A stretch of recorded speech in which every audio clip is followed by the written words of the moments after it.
آدھا ایک بچی کو آدھا دوسری بچی کو. تو آپ صلی اللہ علیہ وسلم اتنا خوش ہوئے, فرمایا منی بتولیا بہاتینی ابنتینی, جسے اللہ نے بیٹیوں کے ذریعے آزمائش میں ڈالا, فصبرا, اور اس نے صبر کیا اور وہ اس امتحان میں پورا اترا. وہ پوری اتر رہی تھی نا, اب خود نہیں کھایا, کس کو دے رہی ہیں؟ بیٹیوں کو. تو آپ صلی اللہ علیہ وسلم فرمایا میں اس کے لیے کن لہو حرزم من النار, ایک حدیث میں آتا ہے وہ جہنم اور ماں باپ کے درمیان آڑ بن جائیں گی, اور ایک حدیث میں آپ نے فرمایا میں ان کے لیے جنت کی ضمانت لیتا ہوں. آج یہ بھی بہت بڑا گند ہماری سوسائٹی میں آ گیا ہے, بیٹی کی پیدائش میں منہ بنانا. میں پہلے ان باتوں پہ یقین نہیں کرتا تھا کہ مسلمان بھی ایسے ہو سکتے ہیں.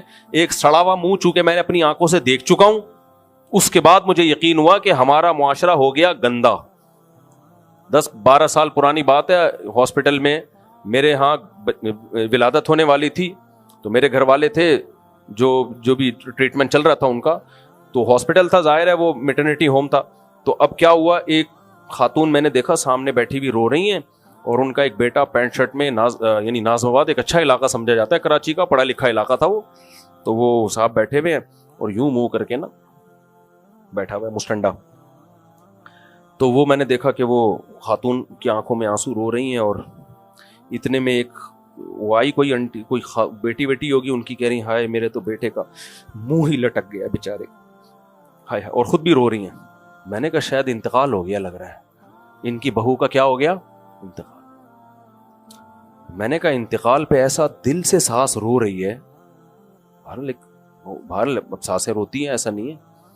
تو بہرحال مجھے بڑا ترس آیا, میرا دل چاہا میں بھی روؤں کہ یار جوان بہو چلی گئی, کیونکہ شوہر سے تو لگ رہا ہے جوان بہو گئی بیچاری, یا بچہ مر گیا, شاید میرا خیال تھا بچہ مر گیا.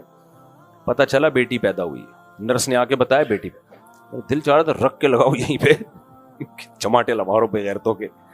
یہ کافروں والی سوچ ہے, کیونکہ کافر صرف دنیا کو دیکھتا ہے. کمبختو تم اپنی اولاد اس لیے پیدا کر رہے ہو کہ تمہیں کما کے کھلائے گی, تو یہ تو ملازم بھی یہی کر رہے ہوتے ہیں. صرف یہی جذبہ ہے تمہارا کہ اولاد اس لیے پیدا کر رہے ہیں کہ وہ کیا کرے گی, نوٹ چھاپنے کی مشین.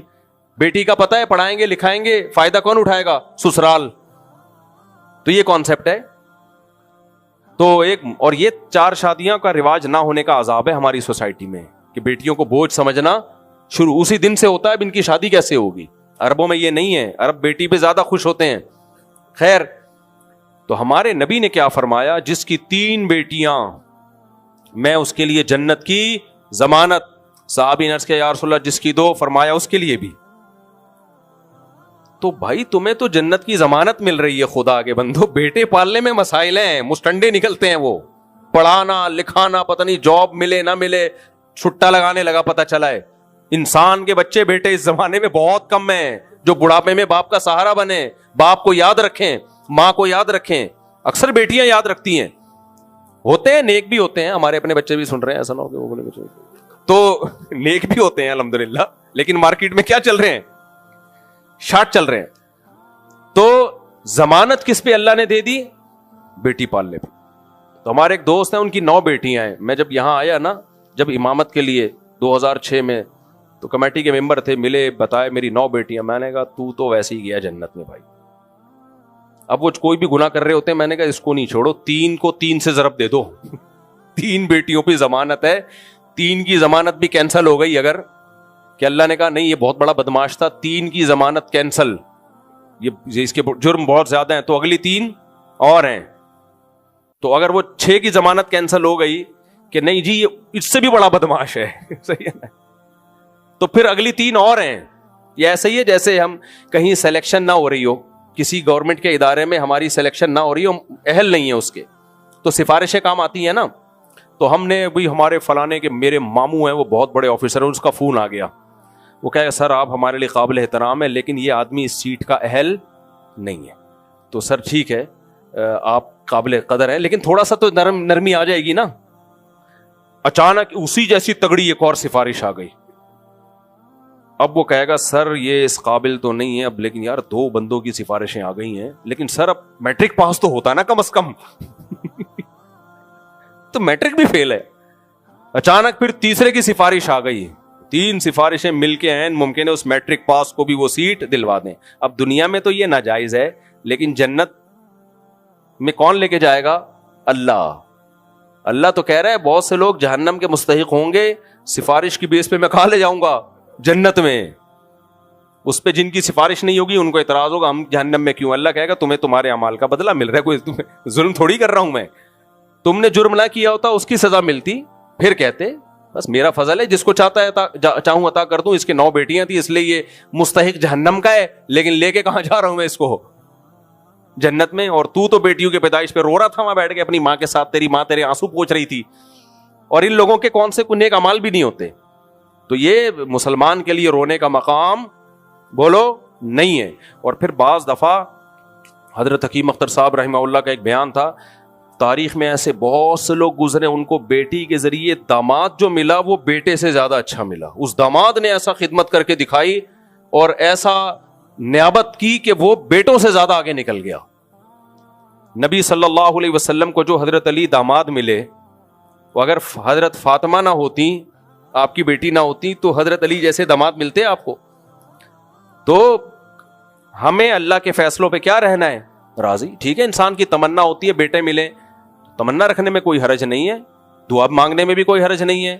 میں تو کبھی دعا بھی نہیں مانگتا، میں نے کبھی نہیں مجھے یاد پڑتا دعا مانگی اللہ بیٹا دے دے یا بیٹی دے دے. تو بس جو اللہ دے دے وہ کیا ہے ہمارے لیے، ہم اس پہ خوش ہیں اللہ کی رحمت پہ. تو بس یہی ہوتا ہے. 2 بیٹے، ایک بیٹا ہوتا ہے تو ادھر خرچہ زیادہ ہو جاتا ہے، ٹھیک ہے، بیٹی ہوتی ہے تو تھوڑا خرچہ کم ہو جاتا ہے. تو جو اللہ دے دے اس پہ کیا رہنا ہے بولو، خوش. اور کمال کی بات ہے ہمارے نبی کے بیٹا نہیں تھے، بیٹیاں تھیں. بیٹے بچپن میں فوت ہو گئے. تو اس سے یہ بھی پتا چلتا ہے کہ یہ کوئی فضیلت کی چیز نہیں ہے کہ آپ کے بیٹے زیادہ ہو رہے ہیں تو اللہ آپ سے خوش ہے. نیک لوگوں کے بعض دفعہ بیٹیاں زیادہ ہو جاتی ہیں، بعض دفعہ بیٹے زیادہ ہو جاتے ہیں. تو یہ تو آخرت میں پتا چلے گا اللہ کس سے خوش ہے اور کس سے اللہ تعالیٰ ناراض.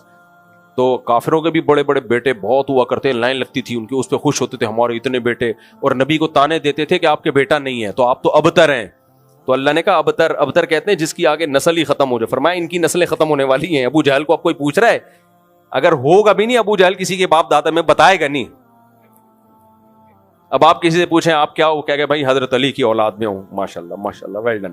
آپ کیا جی میں صدیقی ہوں، ابو بکر کی اولاد میں، ماشاءاللہ ماشاءاللہ. آپ کیا جی میں ابو جہل کی اولاد میں ہوں گے یقیناً، اب بھی ہیں، مسلمان ہو چکے ہیں، لیکن بتائیں گے نہیں وہ کہ میرا نسب کس سے جا کے ملتا ہے، ابو جہل سے. میں جلدی سے بیان کو سمیٹتا ہوں بھائی. تو اللہ نے قرآن میں فرمایا اے ایمان والو کل کے لیے دیکھو کیا کر رہے ہو. تو کل کے لیے ہمیں کیا کرنا ہے؟